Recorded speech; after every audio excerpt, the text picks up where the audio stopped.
Ano nga ba ang problema ang kakaharapin sa ganitong business?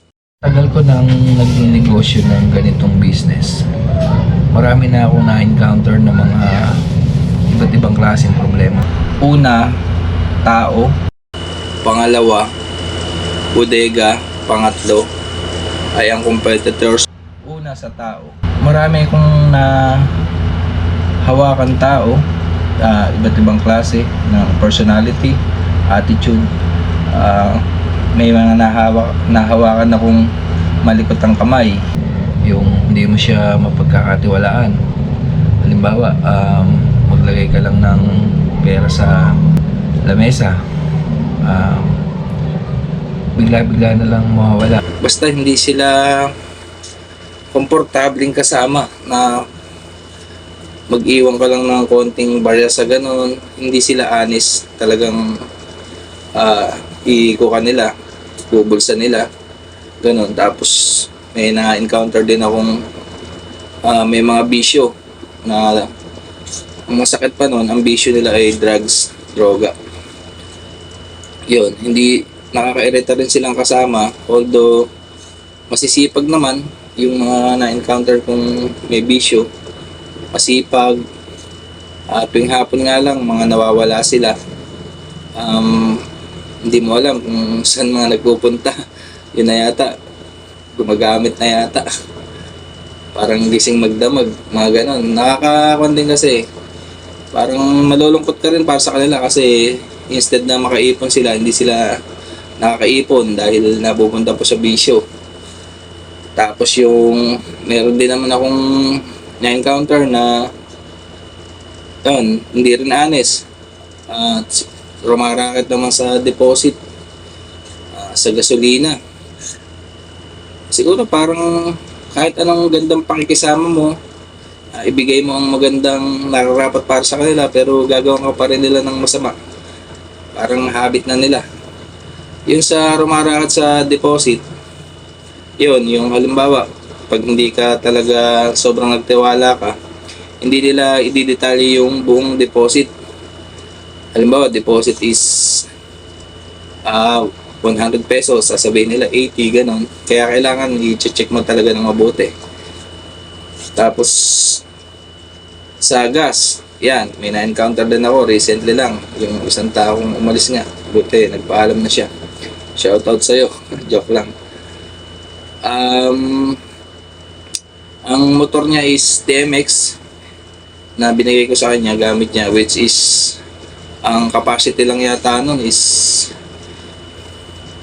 9 liters, mga ganon, ang full tank. Pero pagka nag-gas siya is 12 liters, ganon. Nung una, hindi ko na napansin na ganon eh. Nung tiningnan ko, ginugol ko yung capacity ng TMX 155 na 9 liters nga lang yata yung full tank. So, almost 1 year niyang ginawa. So, malaki-laki din yung nadali niya, nakupit niya. Ang kondon, dumiskarte siya, kumausap siya ng, yung sa bote-boteng nagagas, kumausap siya ng, yun, nagtitinda na siguro makipagsukayan ako sa'yo, tapos i-tampered natin yung resibo. Hindi naman ako na-encounter na biglang sinisibat yung umaalis nang walang paalam, hindi mo alam kung anong dahilan, bigla ka na lang sisibatan. Tapos yung iba naman, hindi ko naman na-encounter to, sa iba lang nakikita ko na pag umalis, ang masakit ito, lilipat sa ibang dealer. Tapos yung customer yung naipundar, paglipat niya sa kabilang dealer, kukunin din niya yun, kaya parang masakit din sa part natin. Ayan. By the way, kanina pa ako nagsasalita. Ako nga pala si Alfie de Guzman. Ang business ko ay soft drinks delivery, soft drinks business. Yun. Ang isa ko pang na-encounter ay yung sa tao nga, pagka magkakarga sila,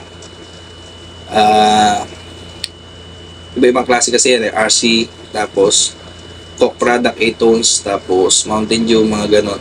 Tapos Cobra, Vitamilk. Yung buong RC, mas mura kasi yan eh. 100 plus lang. Yung isang RC doon, hindi nila buong ikakarga. Kalahati lang ng RC yung laman, tapos lalagyan nilang kalahating Vitamilk na nakapalaman. Ang Vitamilk kasi is 400 per case eh. So, magkano difference nun? Medyo malaki din, di ba? May na-encounter din akong gano'n. Talagang mga kawatan yata sila na matatawag. Ang pangalawa natin ay ang sa bodega. Yan. May kakilala ko na ang laki-laki na niya. Marami ng mga sasakyan, pan-deliver, marami na rin mga customer. Kumbaga, sobrang established na niya. Then, yung bodega kasi is inuupahan lang. Ngayon, sa hindi mapaliwanag na dahilan, biglang kinuha ng may-ari. Then, nagbigay lang ng palugit na 2 months. So, syempre, yung 2 months is napakaiksi. Hindi naman ganun kadali makahanap ng bodega, lalo dito sa Manila. Buti sana kung mga sari-sari store lang yan na pwede roll up lang na maliit na space. Malaking bodega na eh. Malaking dealer ka na, tapos biglang kinuha yung pwesto mo na malaki.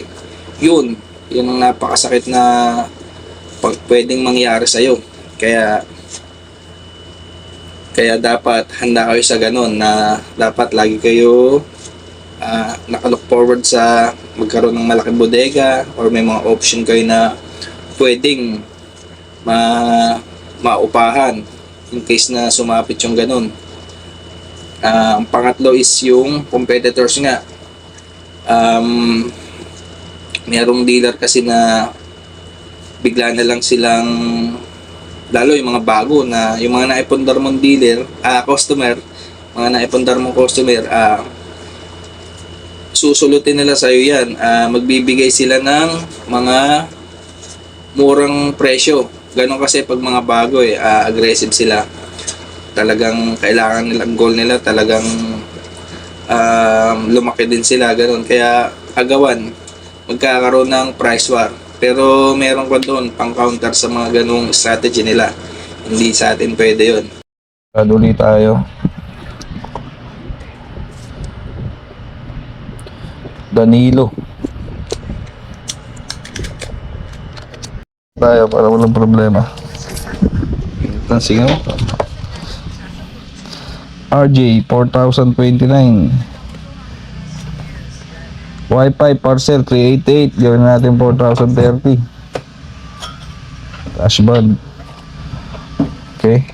Next tayo, Danilo Galinari.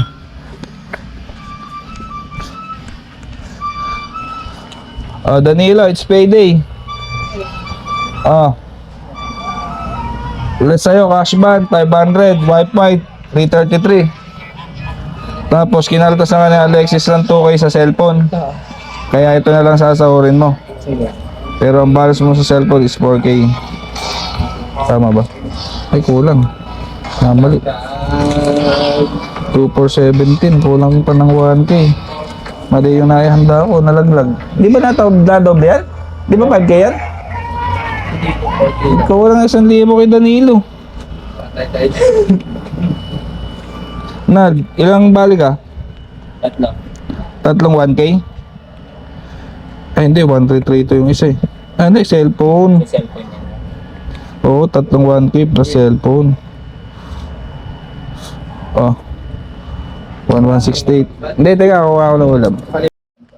Uy, 1-3 na to. Grabe po na. 1-3 Oh, JJ. yung gatag 40. 1-360 na to.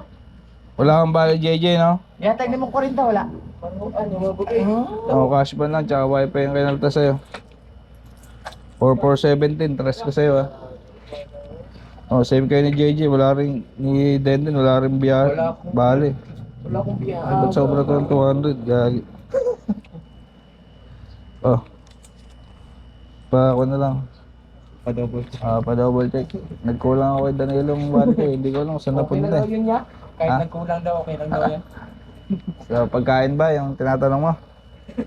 Nagtatanong ng pagkain si RJ Pa tayo. Kain sasa. Sasa.